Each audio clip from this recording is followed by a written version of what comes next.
PM Narendra Modi in US. What is a state visit? What are different types of foreign visits?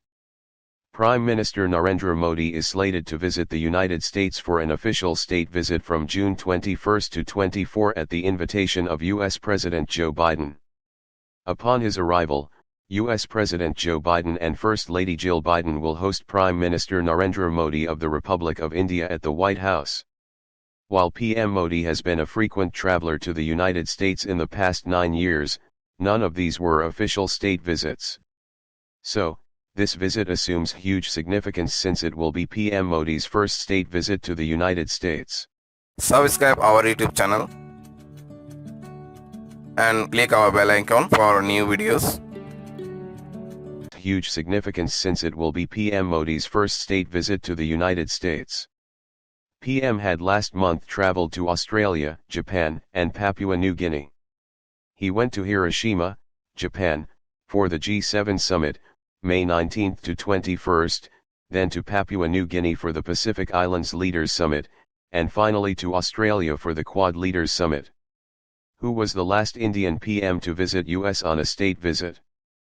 Prior to PM Modi, former Prime Minister Manmohan Singh had visited the United States from November 23 to 25, 2009 on an official state visit.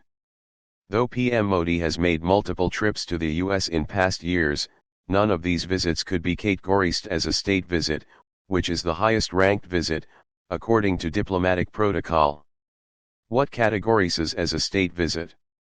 State visits are visits by a sovereign head of state/government to foreign countries.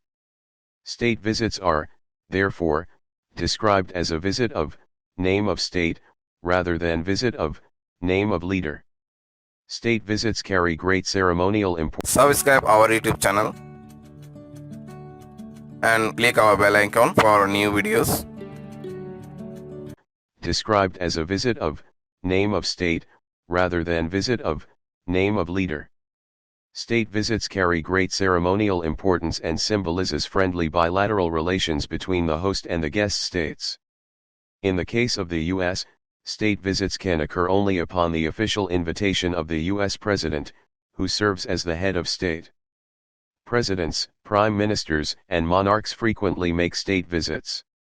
However, other important leaders, including crown princes, vice presidents, and ceremonial heads of state, can make other types of foreign visits. Ceremonial importance attached with state visits. State visits, which are usually a few days long, involve various elaborate ceremonies.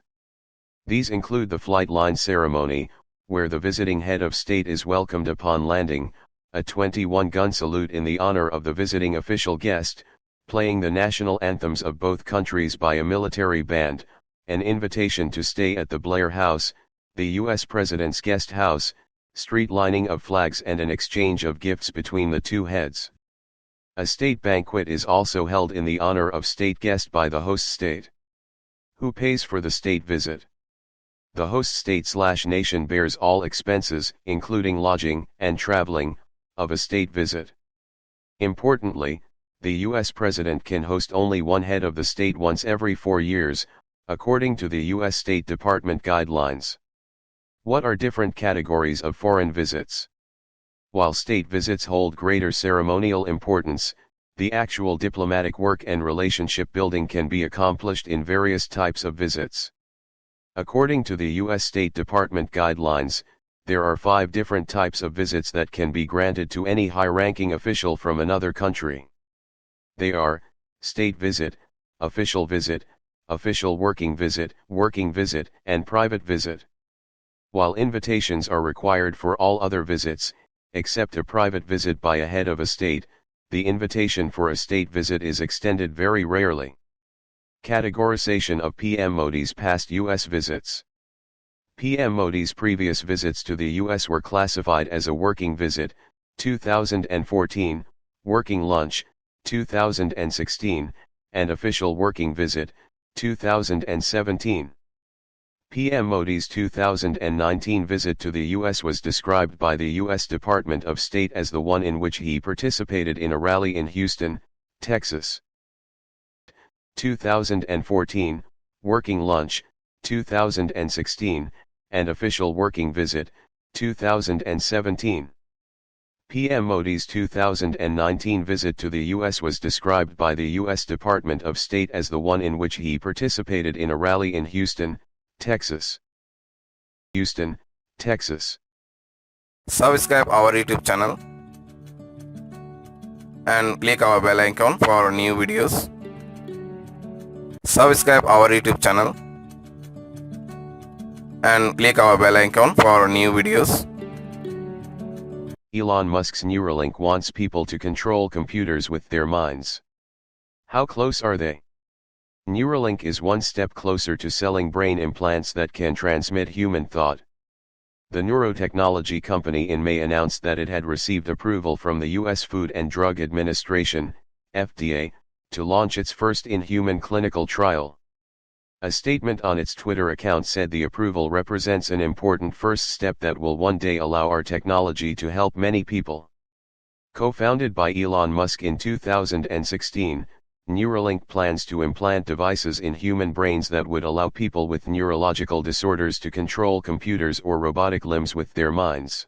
Subscribe our YouTube channel and click our bell icon for new videos. Allow people with neurological disorders to control computers or robotic limbs with their minds. Musk has said he also wants to achieve a sort of symbiosis with artificial intelligence and possibly enable telepathic communication with the device. Here's what we know so far about the company's technology and ambitions. Neuralink. Elon Musk touts brain implant technology to treat health conditions, enable telepathy. What is Neuralink used for? Neuralink's brain-computer interface, or BCI, would allow people to control a computer or mobile device wirelessly just by thinking about it, according to the company's website. The technology is primarily focused on serving people with paralysis and other neurological disorders, although Neuralink eventually wants to roll out a product with non-medical applications. Neuralink's show and tell what we know about the brain implant startup.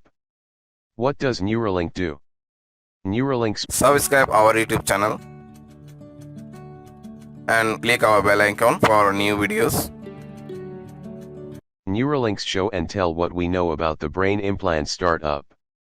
What does Neuralink do? Neuralink's plan is to have a surgical robot insert a device into areas of the brain that control movement. The device would then process and transmit neural signals and allow the user to control their keyboard and mouse with their thoughts. Neuralink's website says it aims to build a system that is safe, fully implanted and cosmetically invisible. Does Elon Musk own Neuralink? 8 founding members, including Musk, launched Neuralink in 2016. Since then, all but Musk and one other co-founder have left, according to Reuters. Musk is also CEO of Tesla and SpaceX and founder of the Boring Company. He said he would transition to executive chairman and chief technology officer at Twitter when Linda Yaccarino succeeds him as CEO. Does Neuralink test with monkeys? According to Neuralink's website, the company works with monkeys and pigs. The animal rights nonprofit Physicians Committee for Responsible Medicine filed a lawsuit against the University of California, Davis earlier this year for the brain experiments it conducted on 23 monkeys for Neuralink. The complaint accuses the university of failing to provide dying monkeys with adequate veterinary care. Neuralink has euthanized 8 animals, according to its website. 2 were euthanized at planned end dates for important histological data, 1 due to device failure, 4 for suspected device-associated infections and 1 for a surgical complication with bioglue. Neuralink said it has developed new surgical protocols for future surgeries in response. We are absolutely committed to working with animals in the most humane and ethical way possible, Neuralink said in the blog post. While the facilities and care at UC Davis did and continue to meet federally mandated standards, we absolutely wanted to improve upon these standards as we transitioned animals to our in-house facilities. Reuters in December reported that Neuralink was under federal investigation for potential animal welfare violations. Employees told the outlet that the company was rushing surgeries on animals and causing needless deaths. as we transitioned animals to our in-house facilities. Reuters in December reported that Neuralink was under federal investigation for potential animal welfare violations. Employees told the outlet that the company was rushing surgeries on animals and causing needless deaths. Subscribe our YouTube channel and click our bell icon for new videos. Subscribe our YouTube channel and click our bell icon for new videos. At least for now, ex-UK PM Boris Johnson's resignation statement. Former British Prime Minister Boris Johnson is stepping down as a Member of Parliament with immediate effect, triggering a by-election in his marginal seat. Below is his statement. Reuters has not verified claims made by Johnson. I have received a letter from the Privileges Committee making it clear, much to my amazement, that they are determined to use the proceedings against me to drive me out of Parliament. Subscribe our YouTube channel and click our bell icon for new videos. To use the proceedings against me to drive me out of Parliament. They have still not produced a shred of evidence that I knowingly or recklessly misled the Commons. They know perfectly well that when I spoke in the Commons I was saying what I believed sincerely to be true and what I had been briefed to say, like any other minister. They know that I corrected the record as soon as possible, and they know that I and every other senior official and minister, including the current Prime Minister and then occupant of the same building, Rishi Sunak, believed that we were working lawfully together. I have been an MP since 2001. I take my responsibilities seriously. I did not lie, and I believe that in their hearts the committee know it. But they have willfully chosen to ignore the truth because from the outset their purpose has not been to discover the truth, or genuine. Subscribe our YouTube channel and click our bell icon for new videos. Have willfully chosen to ignore the truth because from the outset their purpose has not been to discover the truth, or genuinely to understand what was in my mind when I spoke in the Commons. Their purpose from the beginning has been to find me guilty, regardless of the facts. This is the very definition of a kangaroo court. Most members of the committee, especially the chair, had already expressed deeply prejudicial remarks about my guilt before they had even seen the evidence. They should have recused themselves. In retrospect, it was naive and trusting of me to think that these proceedings could be remotely useful or fair. But I was determined to believe in the system, and in justice, and to vindicate what I knew to be the truth. It was the same faith in the impartiality of our systems that led me to commission Sue Gray. It is clear that my faith has been misplaced. Of course, it suits the Labour Party, the Liberal Democrats, and the SNP to do whatever they can to remove me from Parliament. Sadly, as we saw in July last year, there are currently some Tory MPs who share that view. I am not alone in thinking that there is a witch hunt underway, to take revenge for Brexit and ultimately to reverse the 2016 referendum result.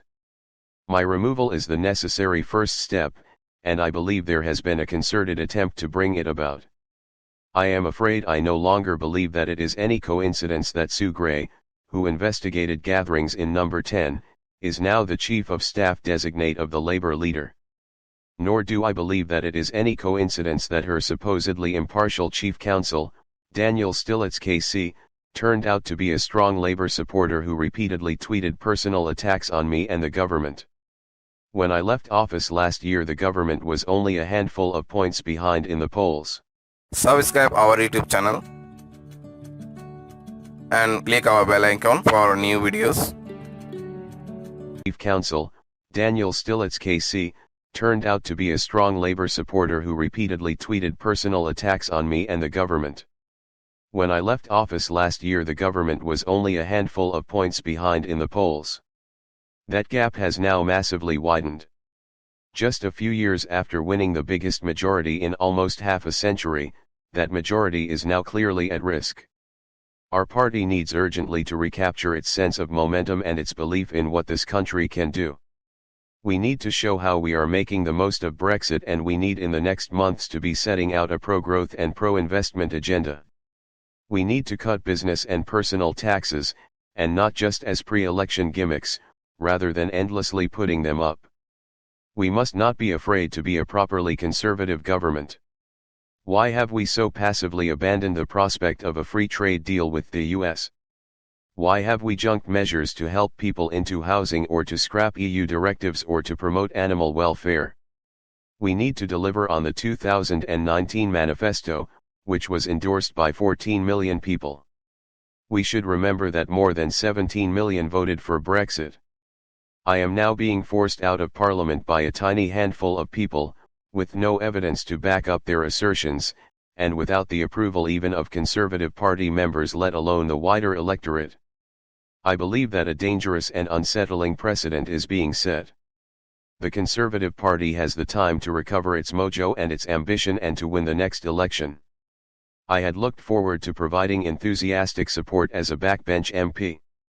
Harriet Harman's committee has set out to make that objective completely untenable.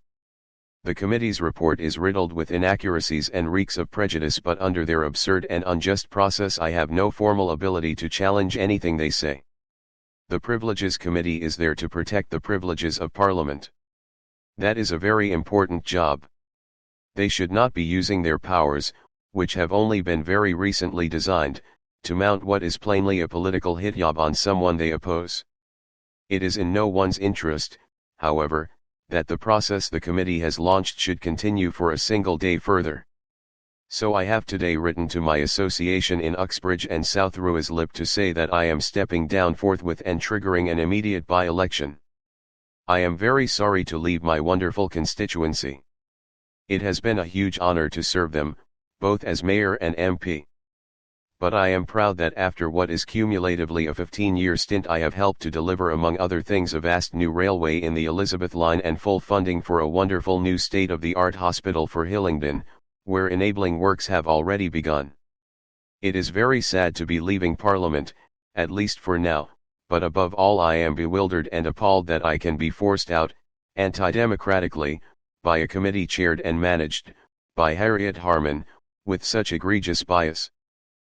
Elizabeth Line and full funding for a wonderful new state-of-the-art hospital for Hillingdon, where enabling works have already begun.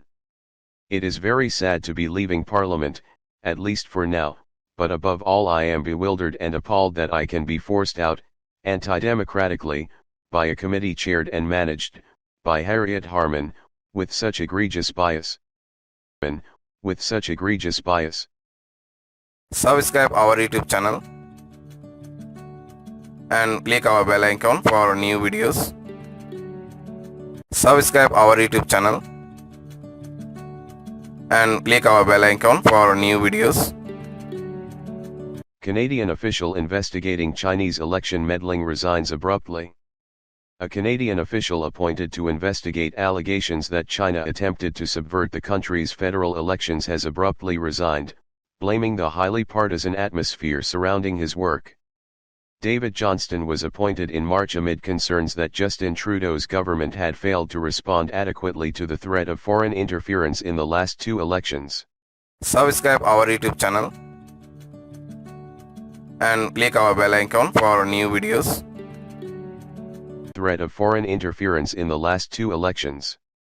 But in a letter to the Prime Minister on Friday, he announced his resignation. When I undertook the task of Independent Special Rapporteur on Foreign Interference, my objective was to help build trust in our democratic institutions, Johnston wrote. But, the former Governor-General wrote, a mounting wave of political attacks meant his nomination had the opposite effect. I am therefore tendering my resignation, effective no later than the end June 2023, or as soon as I deliver a brief final report, which I hope to be earlier, he wrote. The surprise development follows testimony before MPs this week, in which the former Governor-General called rumors questioning his objectivity quite simply false. Johnston released his first highly anticipated report in late May. Foreign governments are undoubtedly attempting to Subscribe our YouTube channel and click our bell icon for new videos. Johnston released his first highly anticipated report in late May. Foreign governments are undoubtedly attempting to influence candidates and voters in Canada, he wrote. Much has been done already, but considerably more remains to be done to strengthen our capacity to resist foreign interference.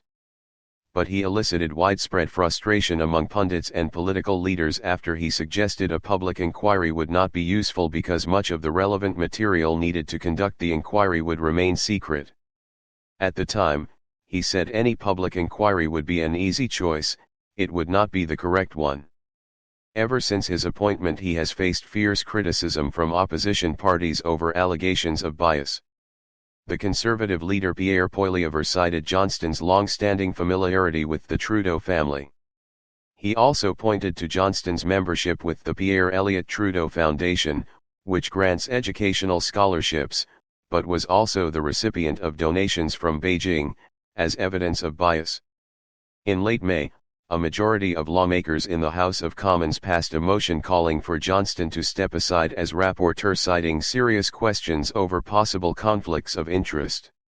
In response, Johnston said that while he deeply respects the right of the House of Commons to express its opinion about my work going forward, he refused to step down, saying his mandate was from the government and he felt that he had a duty to pursue that work until my mandate is completed. But the political attacks continued, culminating in a tense 3-hour showdown with lawmakers on a parliamentary committee, who questioned his impartiality. I don't believe I have a conflict of interest and I would not have undertaken this responsibility, had I had a conflict of interest, Johnston said. In his resignation, Johnston called on the Prime Minister to appoint a new rapporteur. I encourage you to appoint a respected person, with national security experience, to complete the work that I recommended in my first report, he wrote. In his resignation, Johnston called on the Prime Minister to appoint a new rapporteur. I encourage you to appoint a respected person, with national security experience, to complete the work that I recommended in my first report, he wrote. Subscribe our YouTube channel and click our bell icon for new videos. Subscribe our YouTube channel and click our bell icon for new videos. From one mother to, artist gifts Rahul Gandhi portrait of Sonia in US.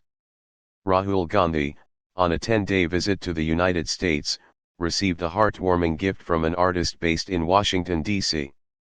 Sarita Pandey tweeted a picture of the gift, a charcoal and watercolor painting of Rahul's mother Sonia Gandhi. She added that the Congress leader promised that it will be handed over to Sonia. Sharing a picture of her giving the gift to Rahul, Pandey wrote, "Gifted at Rahul Gandhi a super quick charcoal plus watercolor painting of Sonia Gandhi ji when he was visiting Washington, D.C., last week." Subscribe our YouTube channel and click our bell icon for new videos.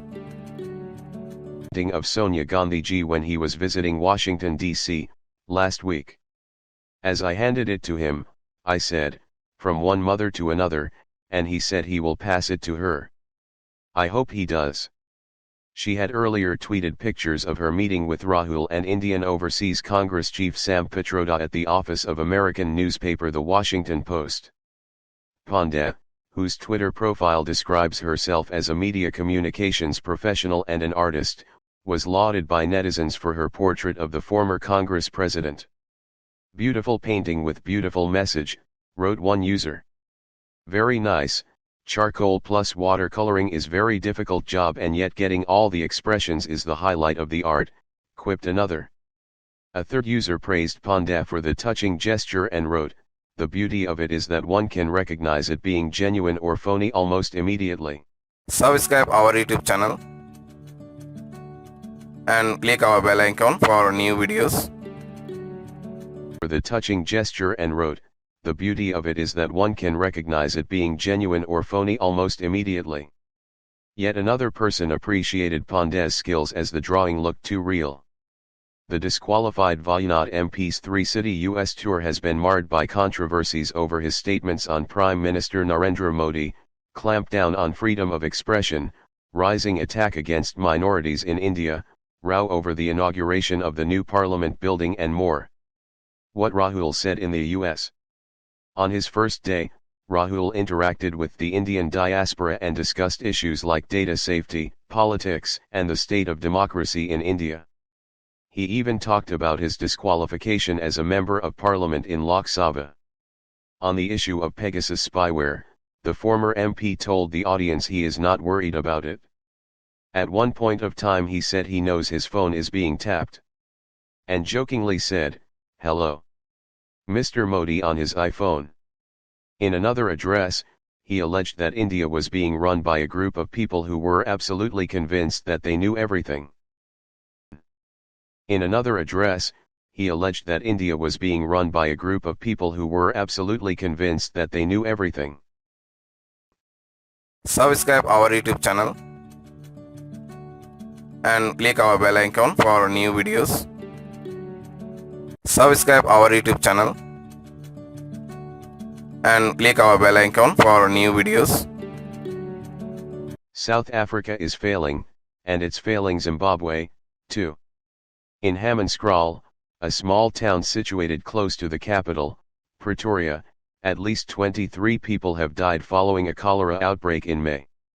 Health authorities have not identified the source of the outbreak, but the town's residents have lacked access to safe and clean water for years, a situation that is extremely common across the country amid catastrophic service delivery failures in countless badly managed and dysfunctional municipalities. Subscribe our YouTube channel and click our bell icon for new videos. Failures in countless badly managed and dysfunctional municipalities. On May 30th, the Auditor General, Tsakani Maluleke, described the deaths as a harsh reminder of leadership failures and continued neglect in Africa's second wealthiest nation. These days, South Africa is also reeling from long and daily power cuts, extensive corruption in public entities, and a 32.9% unemployment rate. Speaking to the 24newsread.blogspot.com in May, the Secretary General of the ruling African National Congress, ANC, party, Fikile Mbalula, acknowledged the enormous magnitude of his country's problems. "If certain things are not resolved, we will become a failed state, but we are not journeying towards that direction," he said. Strange as it might seem now, there was a time when South Africa was the pride of Southern Africa and a distinguished symbol of post-colonial development. For a long time, it carried the hopes of millions of Southern Africans, who had come to expect nothing but failure from countries ruled by former liberation parties. Throughout the tenure of former President Thabo Mbeki, between 1999 and 2008, South Africa's gross domestic product, GDP, growth averaged 4.1%. Subscribe our YouTube channel and click our bell icon for new videos. President Thabo Mbeki, between 1999 and 2008, South Africa's gross domestic product, GDP, growth averaged 4.1%, the highest the country had seen since 1980. Public confidence in his government's policies and economic performance was also fairly high. Sure, Mbeki's presidency wasn't perfect by any means. His HIV/AIDS denialism, for one, caused much suffering for many of his compatriots and damaged South Africa's progressive image on the international stage.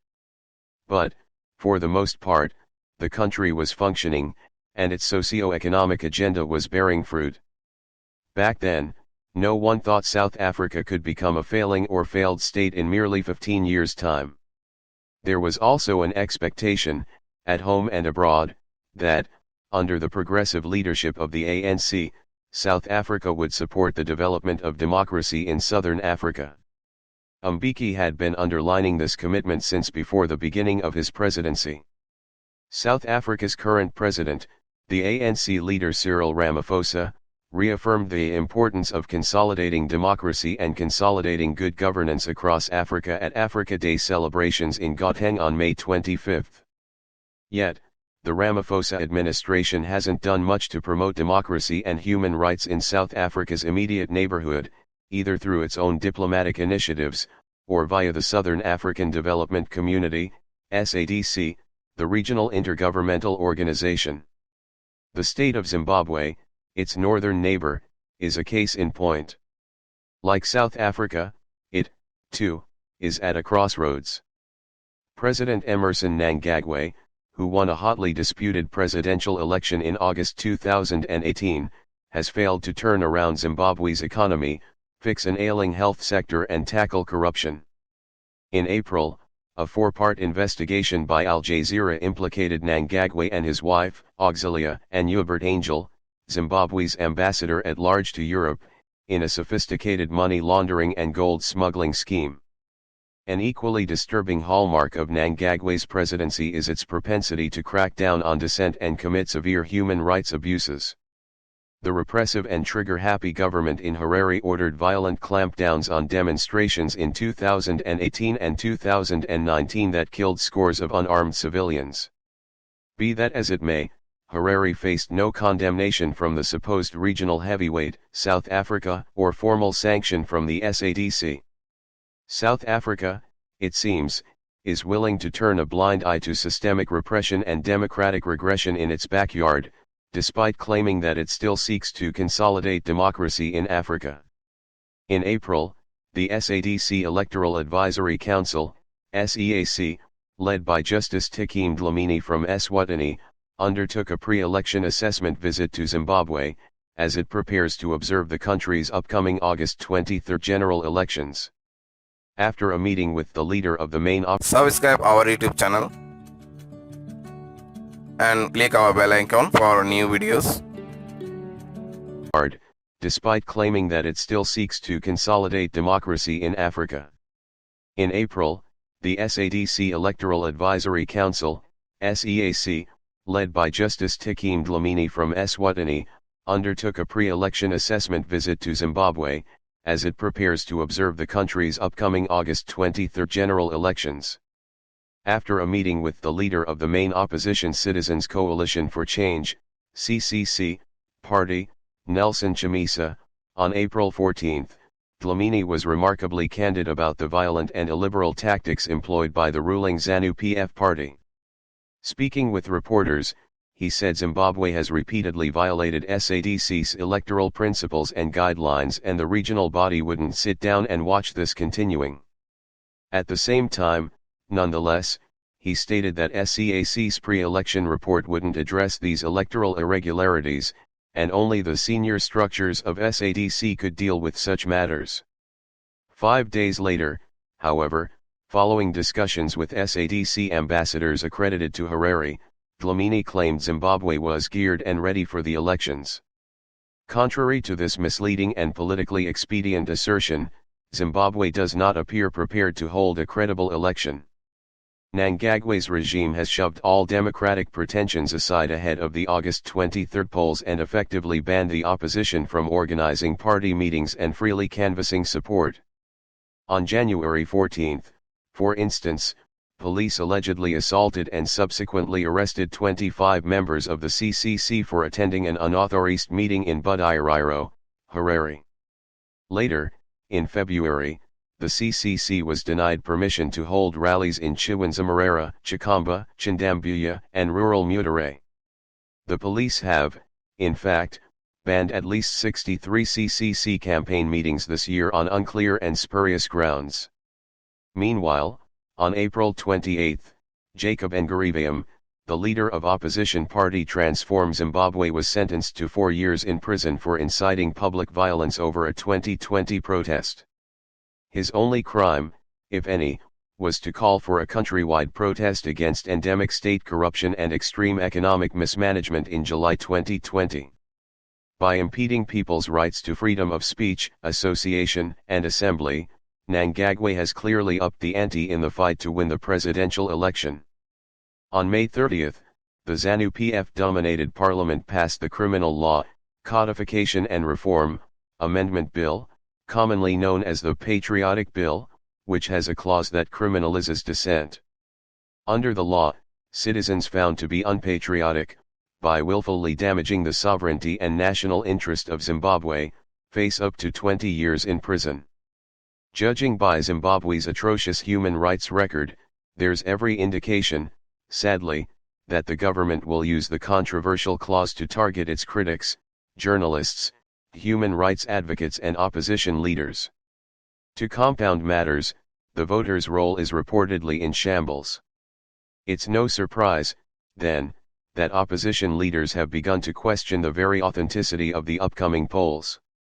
Of course, it's impossible to carry out a free, fair, and transparent election in a largely oppressive and opaque environment. Yet, still, as an impending electoral disaster and political instability loom in Zimbabwe, South Africa remains conspicuously, and most regrettably, silent.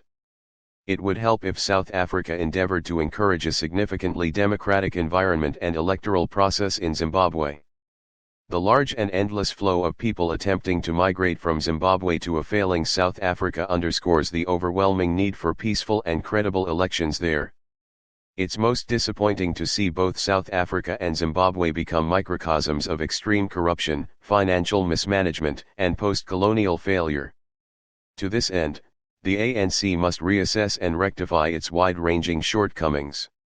Similarly, it must also meet its foreign policy obligations to the people of Southern Africa.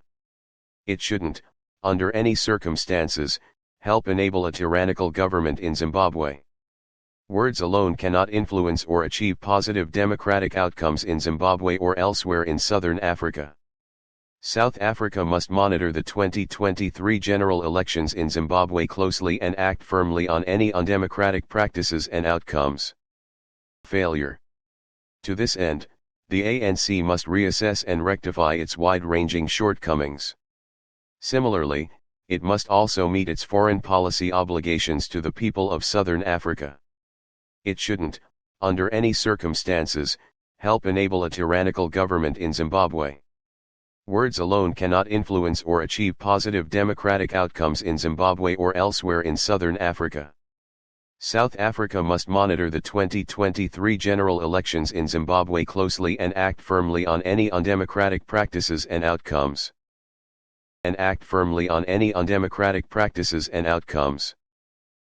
Subscribe our YouTube channel